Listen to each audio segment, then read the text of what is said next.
L'info écho avec Capital.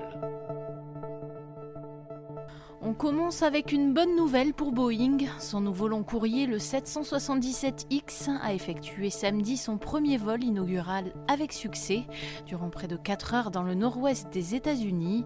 Ce vol inaugural avec seulement 2 pilotes à bord marque le début de toute une batterie de tests en vol, devant mener à la certification de l'appareil, qui peut transporter de 384 à 426 passagers. Ce vol inaugural du 777X était initialement prévu à l'été 2019, mais avait dû être repoussé en raison de divers problèmes. Le coup de gueule du jour est poussé par un client d'Amazon. Comme le rapporte Le Parisien, un Marseillais a découvert récemment que le géant du e-commerce avait clôturé son compte. Le motif, il aurait abusé des demandes de remboursement. Pourtant, il assure n'avoir retourné que 20 ou 30% de ses commandes. Le jeune homme a décidé de se tourner vers l'UFC Que Choisir et la Fédération de la vente à distance pour l'aider dans ses démarches contre Amazon. Le chiffre du jour, 1,5 milliard d'euros, c'est le montant du vaste projet d'urbanisme imaginé par Benjamin Griveaux.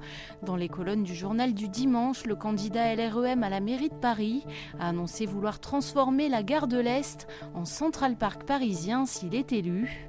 La gare serait quant à elle déménagée à une porte de Paris, un projet qu'il soumettrait à un référendum en 2022. Retrouvez tous les détails sur notre site. On termine avec la réforme des retraites. Dans un avis publié vendredi, le Conseil d'État estime ne pas avoir eu le temps de garantir au mieux la sécurité juridique de la réforme. L'institution déplorant aussi les projections financières lacunaires du gouvernement et un recours aux ordonnances qui fait perdre la visibilité d'ensemble. Un avis qui fait le bonheur de l'opposition. Les syndicats et responsables politiques opposés à la réforme des retraites ont salué samedi l'avis du Conseil d'État d'une extraordinaire sévérité qui justifie le retrait immédiat d'un projet incohérent et mal ficelé. C'était l'info écho avec Capital.